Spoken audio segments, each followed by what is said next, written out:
Good evening and welcome to the WFC Show with me, Matt Crane. I'm joined tonight by John, Anthony and Gareth. John, how are we? Yeah, good, thank you, mate. Not too bad yourself? Yeah, not too bad. Been for a big walk today, so nice and refreshed and been proactive. So, yeah. Where's Anthony being? I've got a new sponsor with Ribena.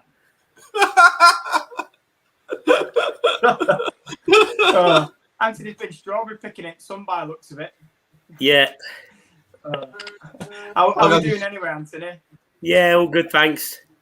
Yeah, all good. Usual self.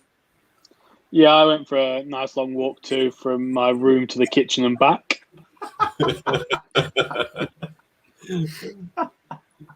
I suppose fitness is fitness, it all counts. Tonight's show then, obviously, as we tweeted out, we're going to do a sort of a WSL Build Up. So the WSL is a month away. We're going to review and look at each team. We're going to put our necks on the line a little bit as well, because we're going to do a table predictions. So our final standings for next May and see where we think teams are going to end up. We're also going to discuss behind closed doors friendlies, because I'm seeing a lot on that recently, and sort of the logistics of it and why it may be done, and do we think it's a good thing and do we think it's a bad, and anything else we can throw in there as well. So we'll see. But we'll start obviously by rounding up the teams. So obviously, if we're going in alphabetical order, Arsenal. Anthony, I'll start with you then. Arsenal, their new signings, they've had Iwabuchi, Nikita Paris from Lyon. They've had Simone Sorensen from Bayern Munich and Frida Marnham from Linköping. So, 4 decent signings there for me. What are your thoughts on those signings, first of all? Yeah, I don't know much about the last two you said, but like I've said before, if a team like Arsenal are going in for them, they must be of a very decent standard. Obviously, Bayern Munich and they're Champions League regulars. So no, they've obviously. I know they've sold a lot of people recently, but it's four. I think it's 4 in, 4 out with them. But yeah, correct. They've gone with. I don't know how old they are, but I know obviously they got rid of Ruby Mace, who was like the future maybe. So they obviously wanted a bit more experience. But then with Nikita Paris, we know all about her. She's done it in the WSL.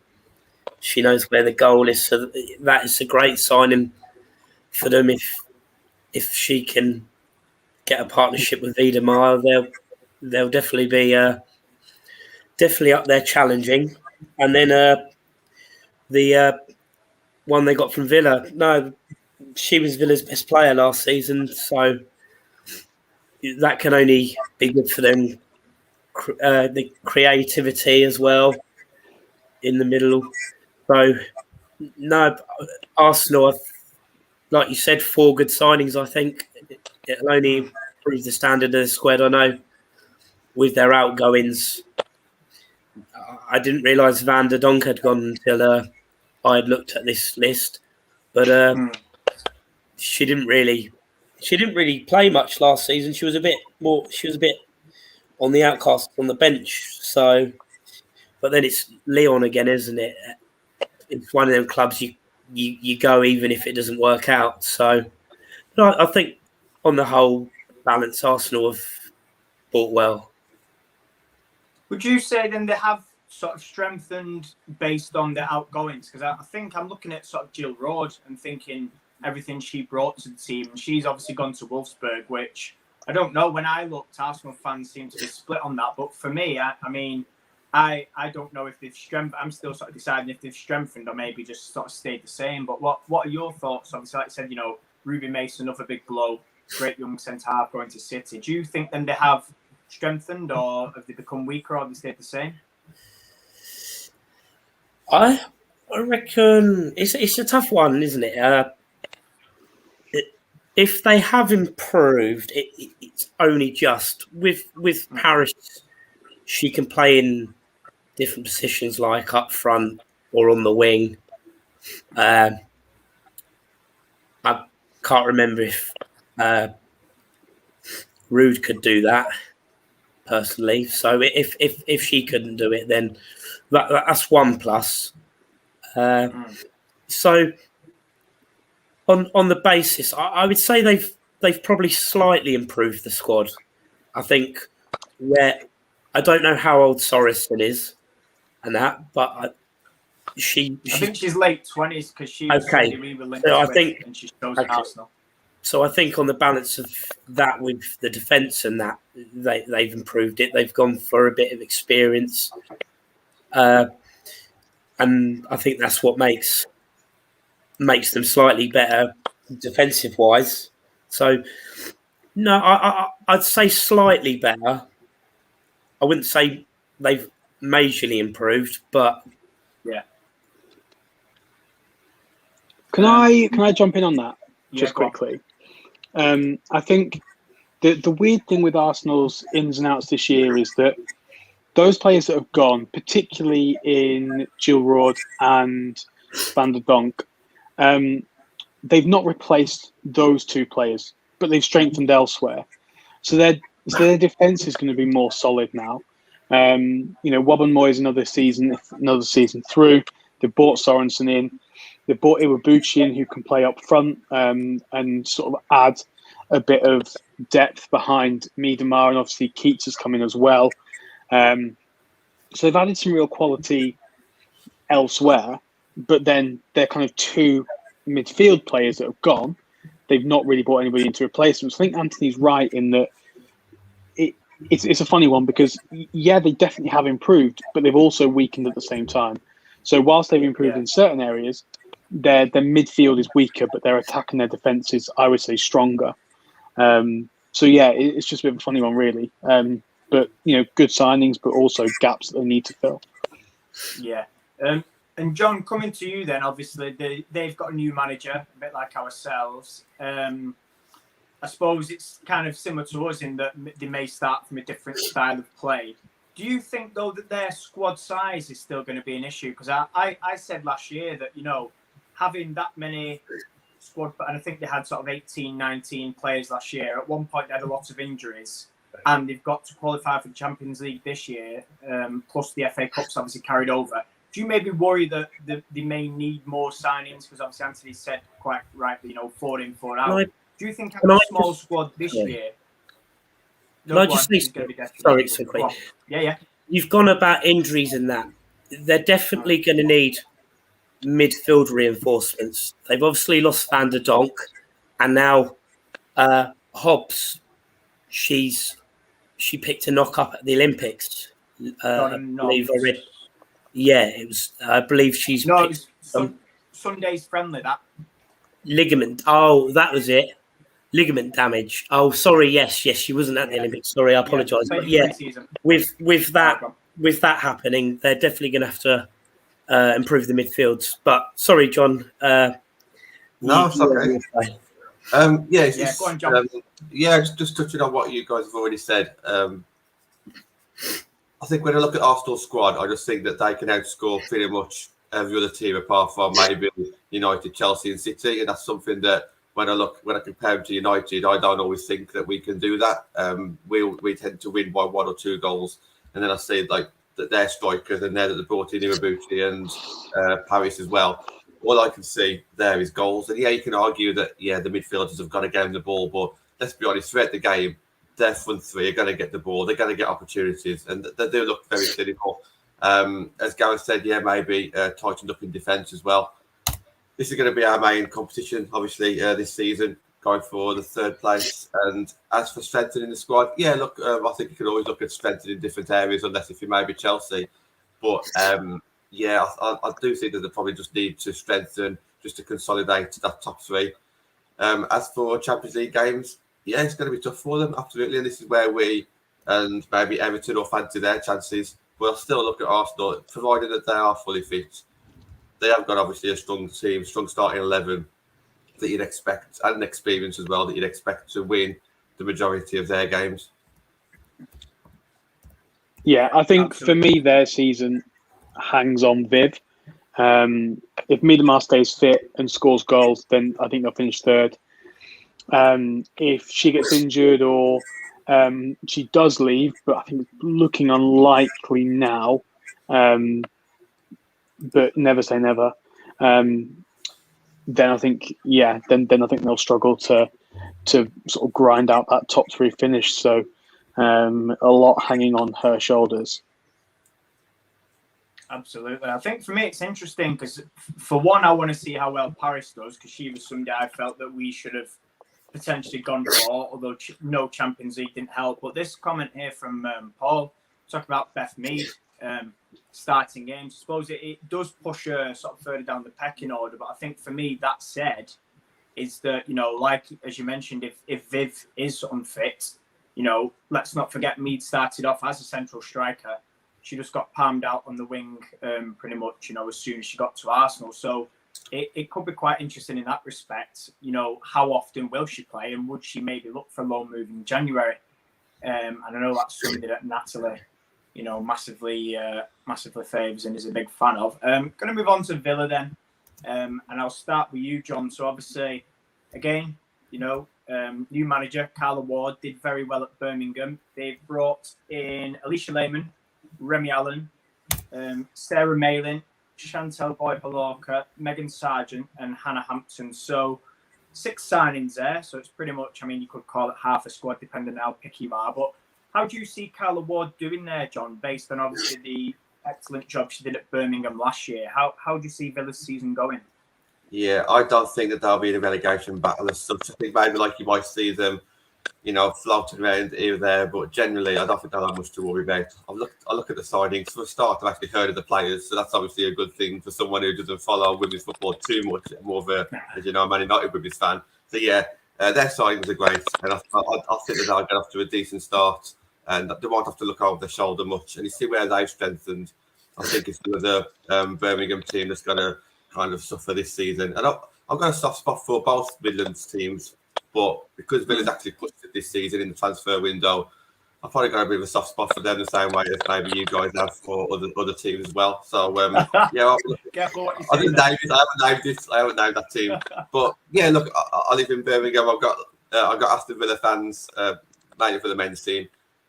I think we might see something a little bit, not surprising, not overly surprising, but I think that they'll excite us a little bit this season. Yeah, absolutely. Gareth, I'm going to come to you then. I don't know if you want to pick players to maybe talk about out of that list. Some did it think, or maybe 2 people that you might think are really going to make a difference compared to sort of last year's squad. Yeah, I think the obvious ones really are, excuse me, Hannah Hampton and Alicia Lehmann in terms of names that people will probably recognise the most. So I think definitely, look out for those. Having Hampton in goal definitely kind of shores up that defence a little bit more. And obviously, Lehmann can create and score goals as well. But I think for me, the real big signing they've made that will probably fly under the radar, but will just hold the midfield together is Remy Allen. She had a great season last season in the Championship. Before then, she still holds the record for the most tackles in the WSL ever. And that's with taking a year out. So, I feel like she's going to be somebody that if she can stay fit and plays a lot of minutes, then that midfield is going to be well drilled, well organised. And that's going to be key for that sort of lower mid-table battle, where I think a lot of games will be won in midfield. So yeah, whilst Hampton and Lehmann may take the headlines, I think Allen, for me, is going to be one that a lot of their success is going to depend on her. Yeah, absolutely. Anthony, I'm going to come to you on this, and obviously Gareth talks about experience there. I mean, looking at them sort of people that have come in, every single one of them has got WSL experience, and not just for a season or 2, but for sort of looking 3, 4, 5 years. Do you think that's going to be key then? Because obviously last year they had quite a young squad, didn't they? brought in, I think, at least 10, 12 players, obviously some from abroad.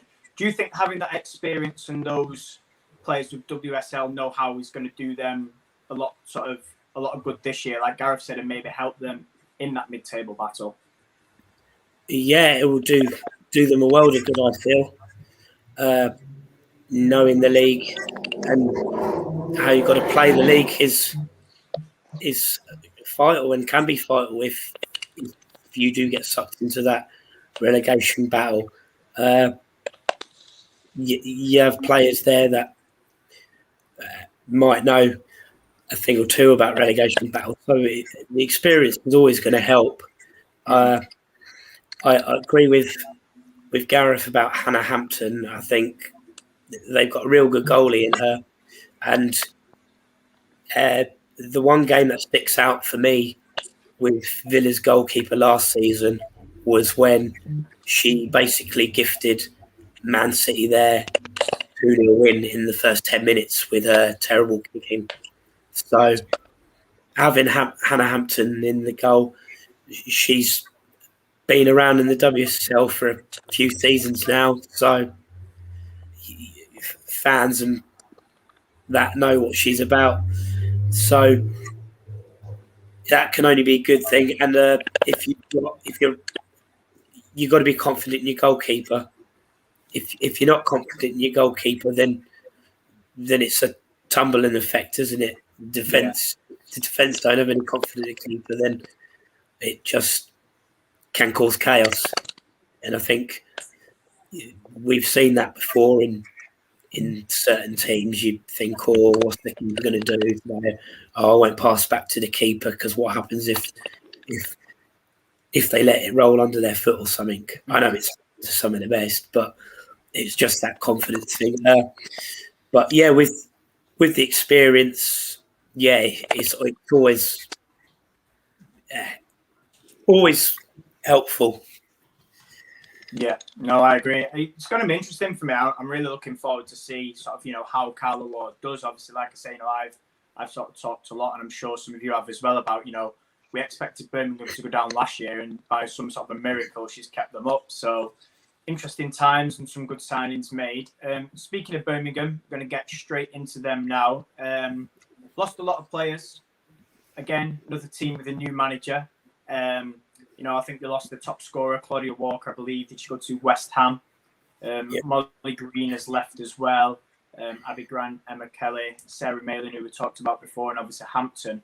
It's going to be interesting, this, John, isn't it? Because I look at it and they've signed, Lucy Quinn from Tottenham, Libby Smith from Leicester, Sarah Ewins from Celtic, and Jade Pennant from Sheffield United. But yet they're still very, very short on, a team, basically, aren't they? Where do you see sort of Birmingham going this season, John? Do you think it's going to be sort of like we talked about last year and fighting relegation, or do you think maybe new manager, new ideas, and they might be able to, drag themselves to safety again?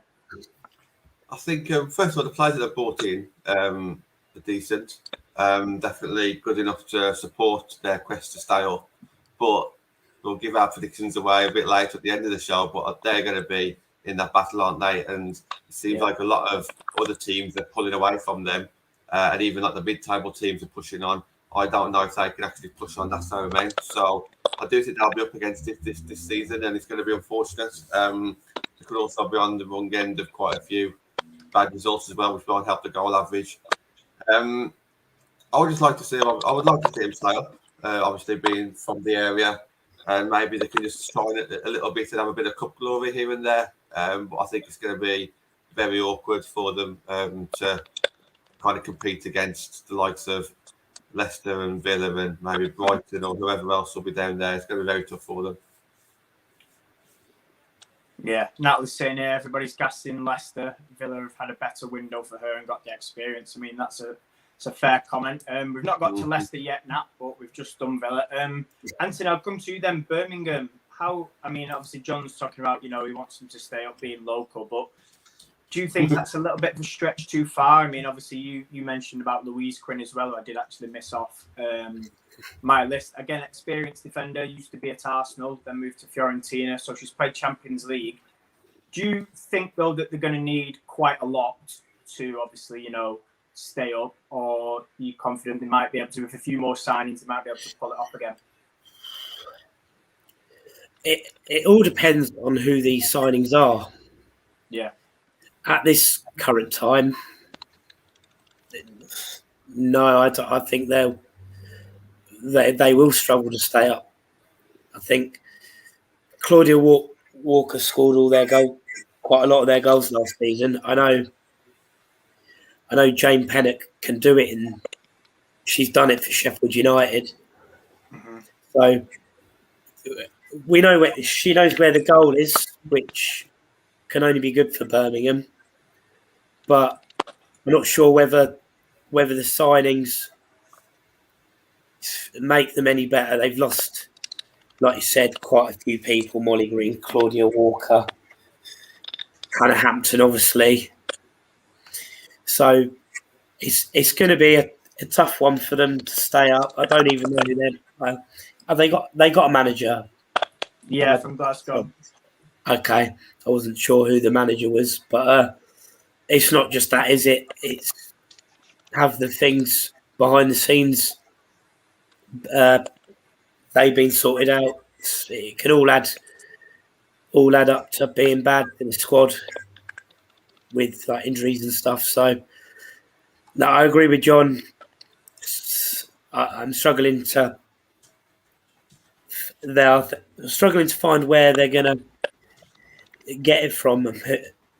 Who's going to want to go to Birmingham, possibly, in the state they are in. So, like John said, when we'll come to our predictions at the end, but me personally, I think Birmingham are going to find it even tougher than last season. Yeah, absolutely. I'm going to move on then. Obviously, Brighton and Hove Albion. Again, last year I thought they did pretty well.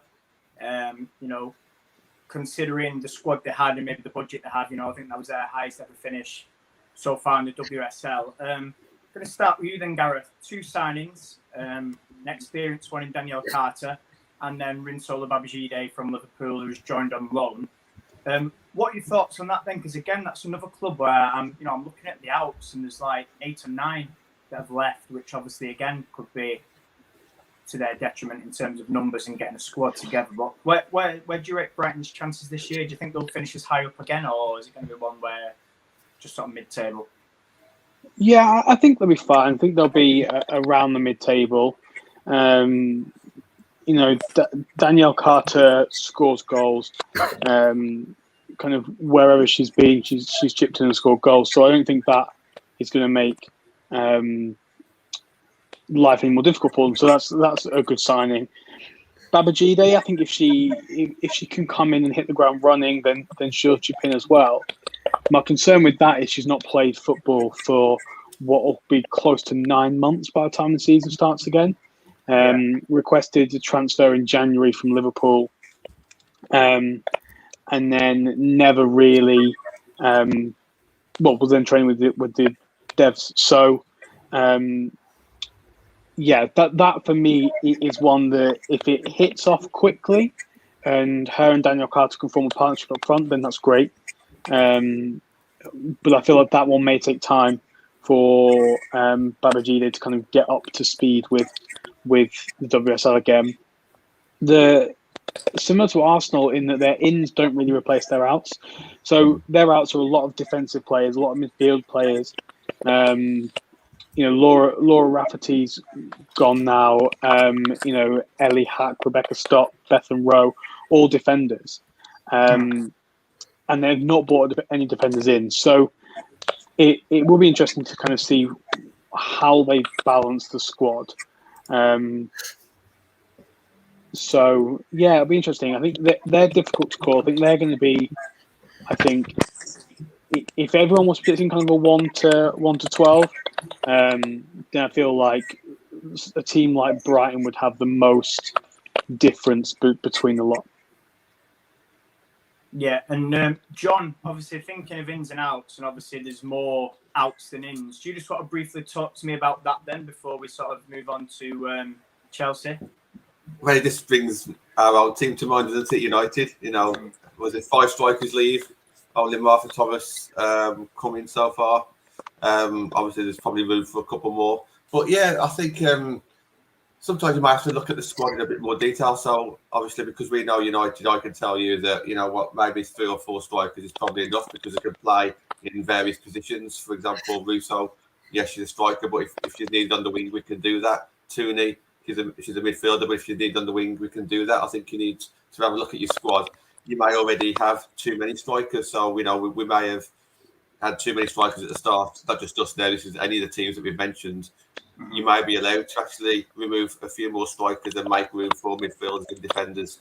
But yeah, it is definitely interesting. I think Gareth said by balancing your squad, just because you might have a balance this transfer window doesn't mean it's not balanced overall. So it's definitely something that we've seen a lot of so far in the transfer window.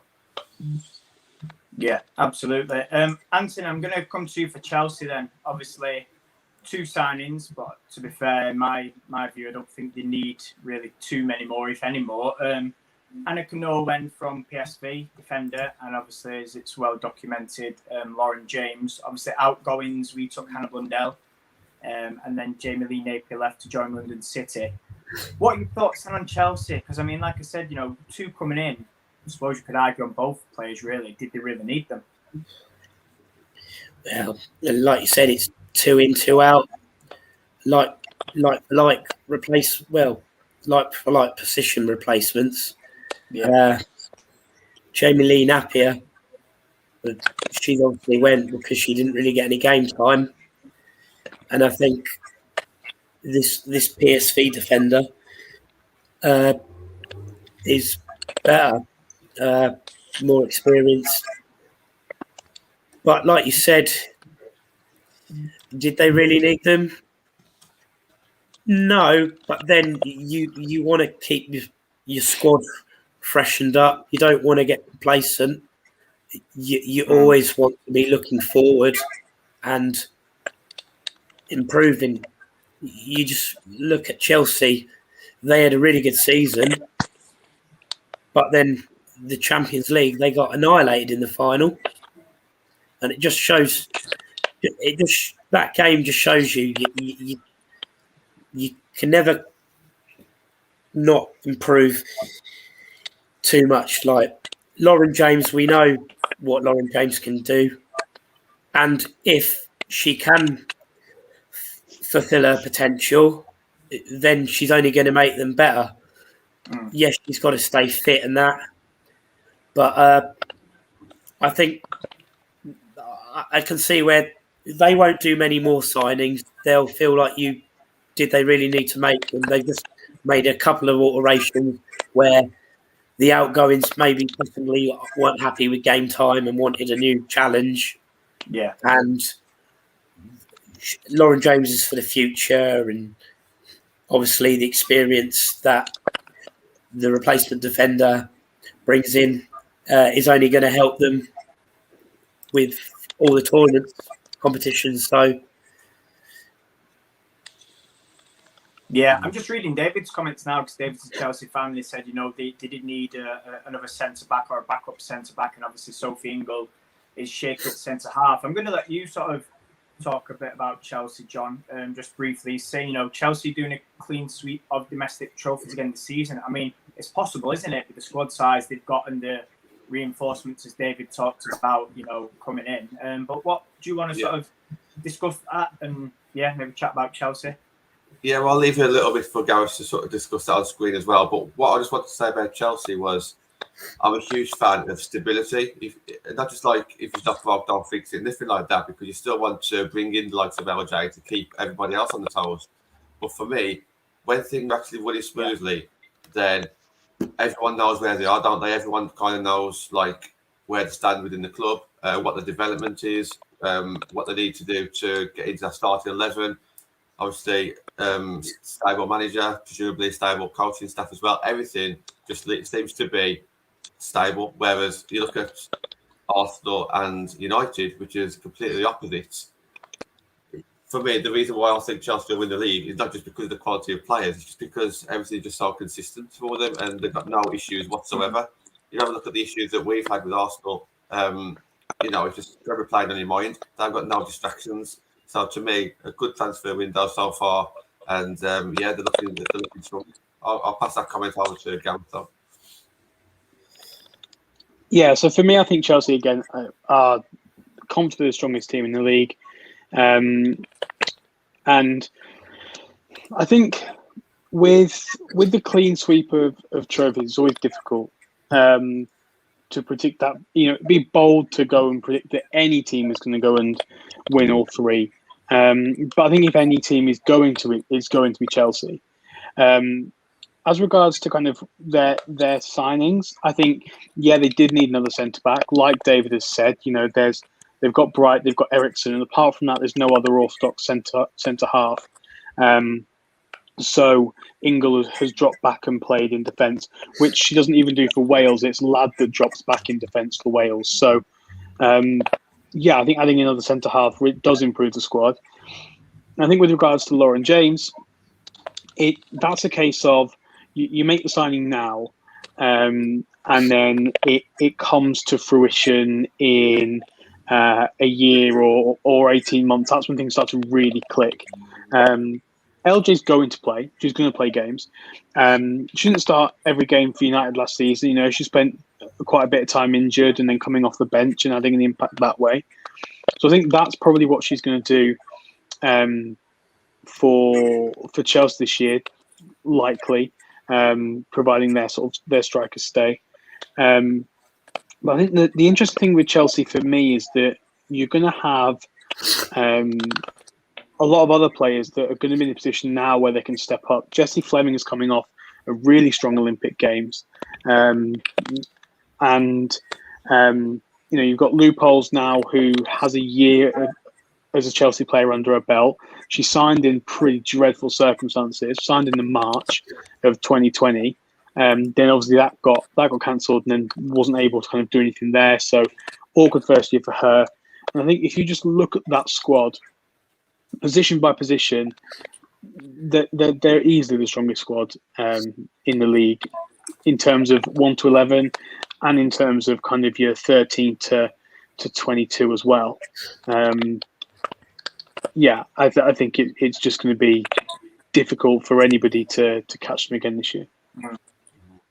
I think what's interesting for me is that when they make a substitution, they could take off, Pernilla Harder and comfortably chuck on somebody like Beth England. I think that's what shows for me is that when they make a sub, it's quality.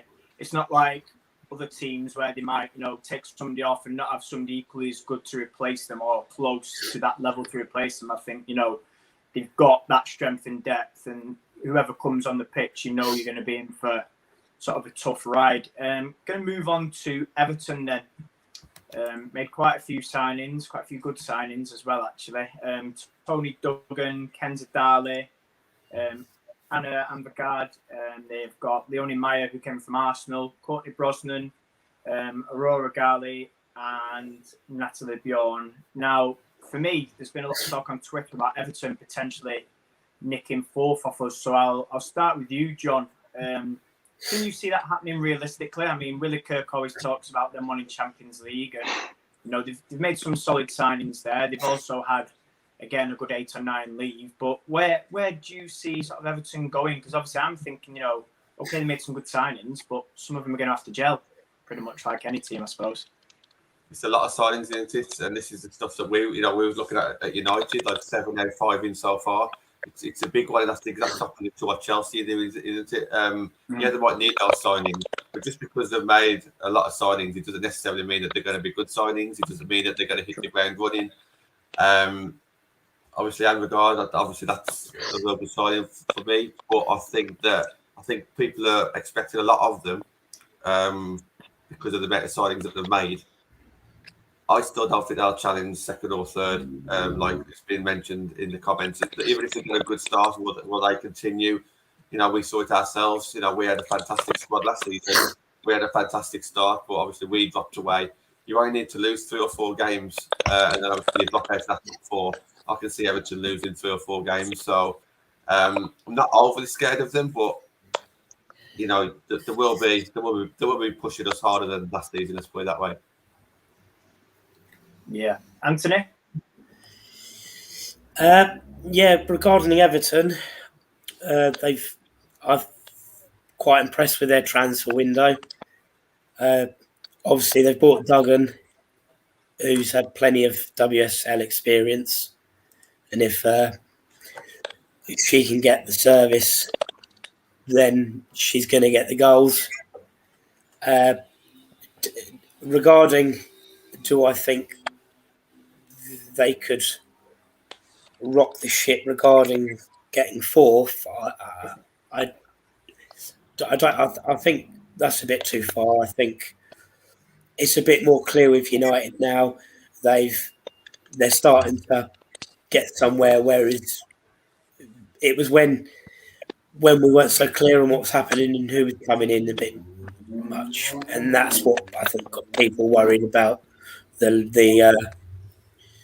just the state of the club. So I think now the picture's a bit more clearer, but I do think Everton will have a good season. I'm not sure they'll be the surprise of the season, like Dave said, but with their signings as well, that defender from Arsenal, Mayer, that's a good signing. Obviously, one of their defenders retired, so they obviously had to get a replacement in for her. And with the experience, I know she didn't really play much for Arsenal, but it can only be a good thing getting a player.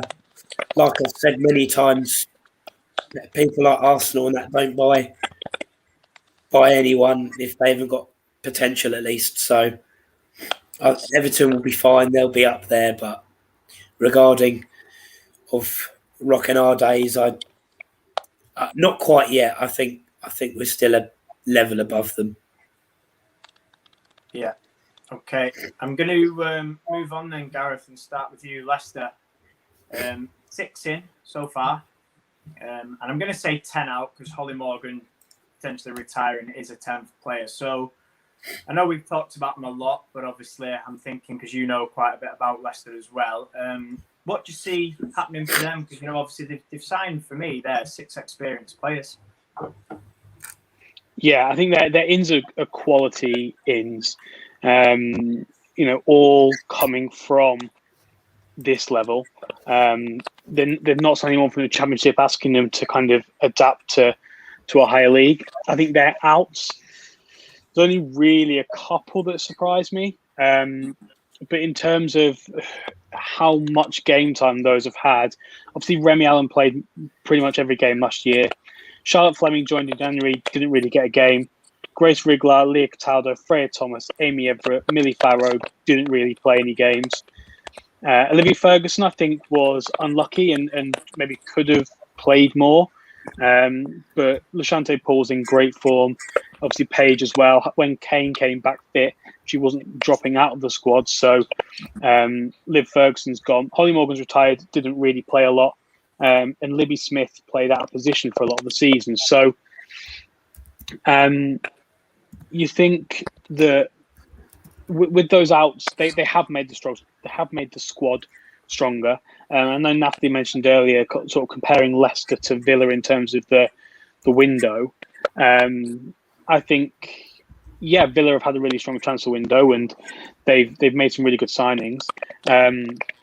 But I think for me, the thing that sets Leicester apart in terms of the window is that their 1 to 11 is still exactly the same. So they have that momentum going forward where, if they add a few players into that. So I was saying to you a couple of weeks ago, I'm not sure that Siggy goes and starts that first game of the season. She scored a hat-trick this last week in pre-season, but Tasha Flint last year, their top goal scorer. Kane created anything, and we saw at the King Power how she just went on the run from inside her own half and scored. And I think on the right hand side, that's where we're going to see Lashante Paul had a really great season. Paige coming back as well can play out there. So Obviously, we don't want Siggy playing out wide, and neither should Leicester. So I think, those players that come in are going to have to fight for their place. Abbey going in at centre half. Plumpter and Tierney formed a great partnership towards the end of the season. So I think when you're signing players of this quality and you look at that squad and go, do they just walk straight in? And the answer is, I'm not sure. Then I think they've got a really good foundations. Are they going to tear up trees? No, I don't think so. Jono said in press conferences they want to finish 5th.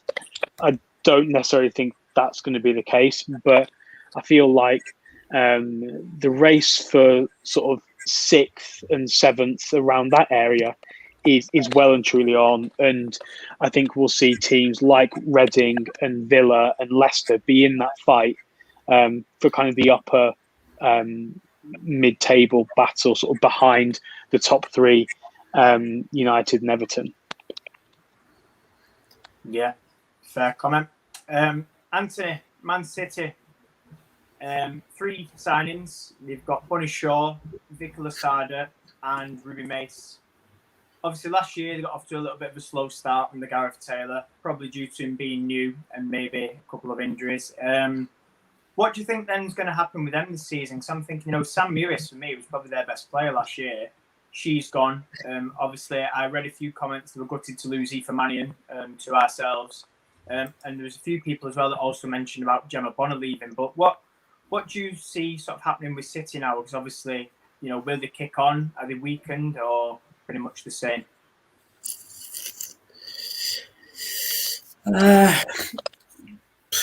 You could say they're pretty much the same in a sense of what they've lost. Like where they've lost Mewis, they've got Vicky in. Vicky's a Champions League winner, so it's not a bad swap. But then you look at their attack, and you could say their attack's improved. Bunny Shaw's not proven in the WSL, so it might not work out for her. But if it does, it gives them more attacking depth as well. So if obviously you got the players at the Olympics still that aren't going to be back, possibly. I don't know what the time schedule is for them, how long they get when they come back from the Olympics and that. So it's always going to help with that sort of thing. You mentioned Gareth Taylor having a bit of a slow start, possibly, and getting used to his way of playing and that. And I think City are going to be Chelsea's biggest challengers. I was zooming in R in between Chelsea and City to top, and I still haven't decided. It will be a kind of a thing I'll decide when we do our predictions. You mentioned they were disappointed to lose Mannion, but she was injured quite a bit, wasn't she? So I'm glad we've got her, and I'm just hoping that she can stay fit. It could have been totally different if we stayed fit for City. She could have been a first team starter potentially. So you can see City. Obviously, you said you can see it. City fans rated her, and hopefully that will be to our benefit. So no, I wouldn't say they've really improved. They've just bought similar replacements, but you never know if they don't start so slow. Chelsea didn't win the league by much, and you look how far City were behind them in the end. Like you said, it was the slow start. John, Matt, just on that comment there, just throw it out. So obviously, if it's 0-0, Siggy scores, we ain't gonna be happy. If it's 1-0 to us and Siggy scores and equalises, we're not gonna be happy. But I think we might be. Well, we can slide down to all of them in a bit. But I think if it's 3-0 in the last 5 minutes and Siggy scores, I'll probably say, yeah, cheer, give her a clap or something. let's just open it out to you. Anthony, start off with yourself. What kind of scoreline or what kind of mood or, you know, what was happen if, you know, Siggy scores? How will you feel? Well, like you said, she can score all she wants if we're winning 3-0. Yeah. But if we're not winning, we're drawing, I'm going to be still going mental. She's not a Man United player anymore. Yeah, she's the original OG. And yes, I do love what she did for the club, but she's playing for Leicester now. I don't want to be dropping points. She's playing for Leicester. She's playing for them for points, not for Man United. So Siggy scores a winner. It's a bit like the Bristol City when Ebony scored. I was not happy, but Natalie was quite happy about that. She was like, "Yes, Ebony, yes, Ebony," and I'm like, "No, she doesn't play for Man United anymore. No." There's a boundary line. You can want them to do well, but you should never want them to do well against your team. Go on, Matt, Gareth. What was the scoreline be for you to cheer a Siggy goal? Well, they're Leicester fans, so won't take much, will it? Oh, here we go. This is the resident Brighton and Liverpool fan. Dear me. No, for me, I think, listen, you know, you sort of said you don't, as John Fry says, you don't want anyone scoring past us ideally. You know, yes, it could happen. Yes, you'll want to prove a point to obviously being released. But I think, I don't even want to say it's acceptable. Let's say 2 or 3-0 up, because it really isn't. But, you know, if it happens, what happens if she does score and it's already over? It's not like you're willing her to score, because I'm not going to will her to score. No, but listen, like I say, you know, if we're sort of 3-0 up or whatever, then absolutely, it's not the end of the world. If it's like 2-0 and it's going to be, you know, squeaky bum time for the past 5 minutes, and I'm going to end up with heart failure or grey hairs, then, you know, it's one of them. But I'll let Gareth chuck in his 10p's worth. Similar to you, like, I mean, as before, I don't know if she's going to get into that starting 11 straight away, so we may not even be in that position. So I think, I'm not going to stand and celebrate a Leicester goal, but, you know, I'll be happy for the people that I've been speaking to for the last 12 months when we've been going down to Leicester. So whilst I'll be annoyed that we've conceded, I'll be pleased for them, and that's the take I'm going to have on it. Okay, right. Going to move on then to Reading.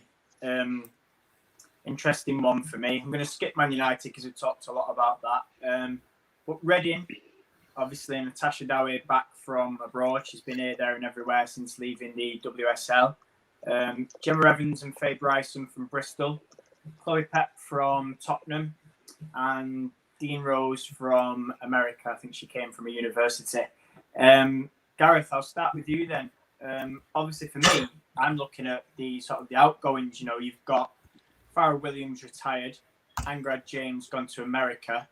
I suppose you could possibly chuck in, you know, Molly Bartrett, because she's been there a while. But at least with Farrah and Angrad James, 2 big losses to the club. What do you think about Reading so far? I think Reading are a strong side. You know, they've lost some decent players. You know, Angarad going, like you say, and Farrah retiring are difficult players to replace. But, you know, I think bringing Chloe Peplow in from Spurs is a good addition to that midfield. You know, is it sort of on the same level as Angarad? Not entirely sure, but, you know, it's looking at being sort of potentially a like-for-like swap. And Natasha Dowie, you know, has that WSL experience. Hasn't necessarily been playing at the same level for the last couple of years at Milan. But again, kind of, you know, we'll be able to come in and know what she's doing. So I think for Reading, it's likely to be more of the same.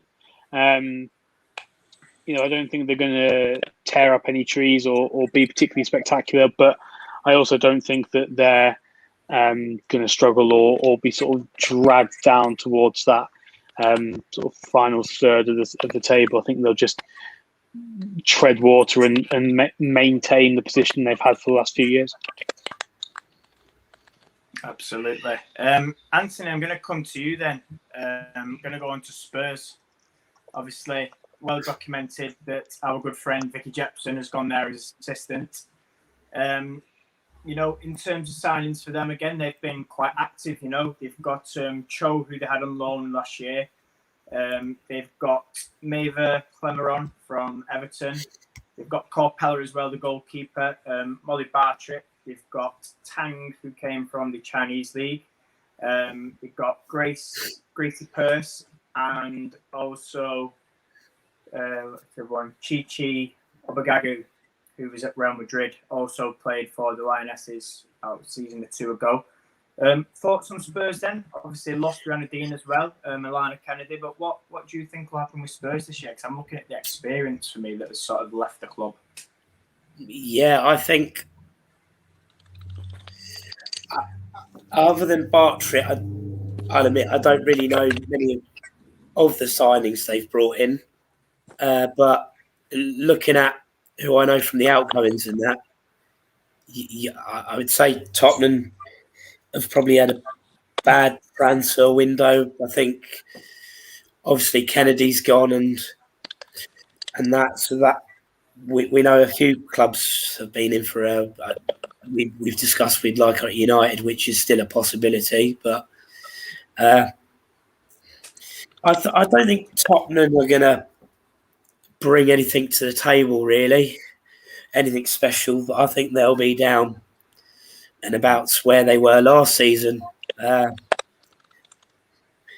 You look at the incomings, it's surprise, isn't it?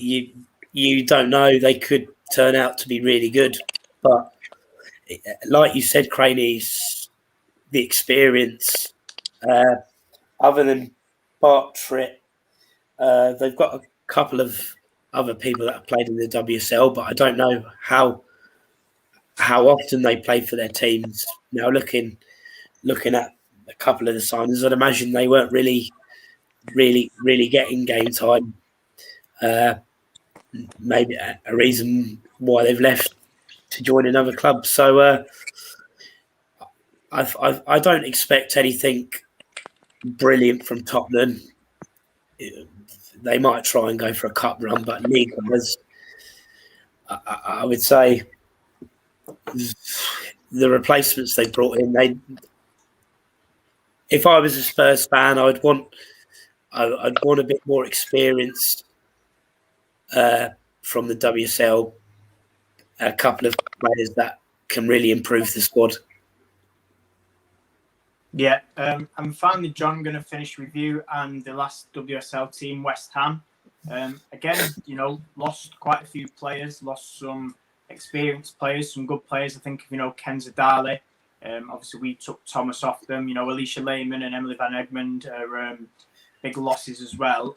That said, they have signed Claudia Walker. Do you see West Ham sort of struggling again down the bottom, or do you think maybe they might be able to sort of propel themselves a little bit higher again? You know, I'm thinking the manager's still fairly new. He's not brand new, but he'll have had a little bit of time now to sort of settle in.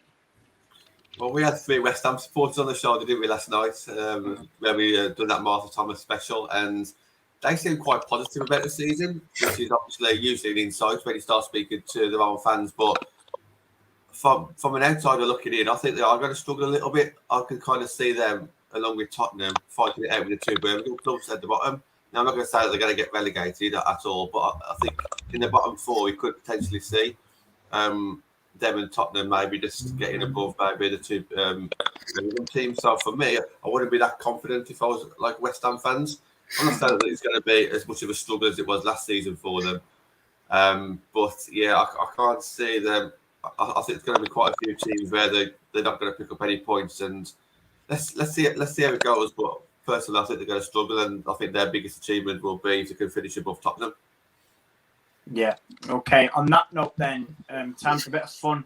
Table predictions. So what we're going to do, obviously, just literally rattle through who we've put in what position. Obviously, out of 12, Anthony. Just make it aware. Oh, well done. Yes, I have counted mine before you accused me of not being able to count for a second time. John, do you reckon we might tweet these out? I don't know. We'll decide. Yeah, let's do it. Yeah. It'll be interesting anyway, and obviously people can reply on Twitter and add their tables as well. But mine, I've gone for Chelsea champions. I've gone Man City second, Arsenal third, us fourth, Everton fifth, Leicester sixth, Reading seventh, Villa eighth, Brighton ninth, Tottenham 10th, West Ham 11th, and 12th, and relegated. Gareth's tickled, so I'm going to let him go second. Okay, so there is literally one difference between our predictions. Yeah, so I've gone Chelsea champions, Man City second, Arsenal third, United fourth, Everton fifth, Leicester sixth. This is the difference. I've gone for Villa seventh and Reading eighth, so one swap. And then I've gone Brighton 9th, Spurs 10th, West Ham 11th, Birmingham 12th and relegated. Interesting. John, let's have a look how yours looks and let's see how different or not yours is. Yeah, not millions, Boswell. Just a couple of swaps here and there. So Chelsea and City first and second. I've gone for United. I'm going to be positive on this one. So United third, Arsenal fourth, Everton fifth, Reading sixth, Leicester seventh, Brighton 8th, West Ham 9th, Aston Villa 10th, Tottenham 11th, Birmingham 12th. Okay. So 3 of us have currently got Birmingham to go down. Anthony, do you want to read yours out? Yep. And they're quite similar to everyone else's in a certain aspect. After John read Leicester and Reading out, we had the same bottom. So I've gone for Chelsea champions. Yeah. I think City second, Arsenal third, United fourth, Everton fifth, Leicester sixth, Reading seventh, Brighton eighth, West Ham 9th, Villa 10th, Spurs 11th, and Birmingham relegated. So me and Anthony was fairly close. Well, you 2 swaps, weren't it? You were being you had your United head on and not your not your Walsall head on. I guess. So I think, like I said, when I'm on the Arsenal channel, I might say something different, but no, I'm going to get away with. You never know; it could still happen. And Gareth made a good point on Twitter about Miedema. If she stays, then obviously they stand a very good chance, don't they? And I praised Arsenal at the start of the show, but we was unlucky last season with all the injuries that we've got. I do think that we strengthened a little bit. Well, we've strengthened a lot in the goalkeepers, defence, and midfield. So let's just see what we can do in the summer for the strikers.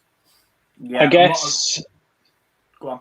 I guess if Craig is around, we should probably say sorry, shouldn't we?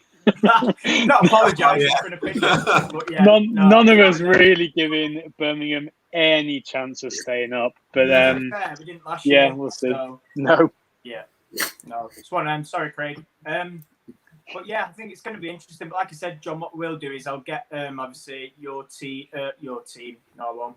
Your table, Gareth's table, and Anthony's, and I think we can we'll tweet them out anyway. And like I say, just for a bit of fun over on Twitter. Yeah. Just hashtag UFC and not Walsall because I stand more chance of winning then. Just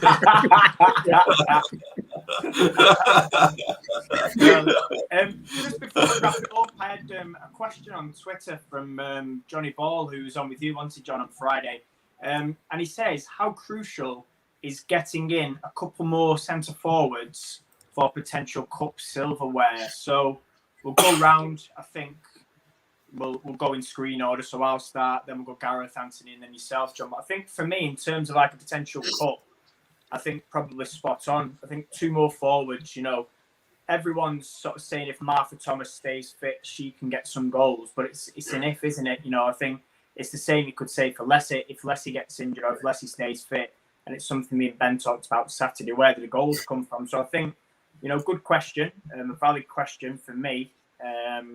But yeah, I'd agree with what he said about, needing a couple more forwards, or at least 1 forward, 1 winger to hopefully, like I say, boost our goals and goal difference and help us on our way for silverware. But Gareth, I'll let you chuck in your thoughts.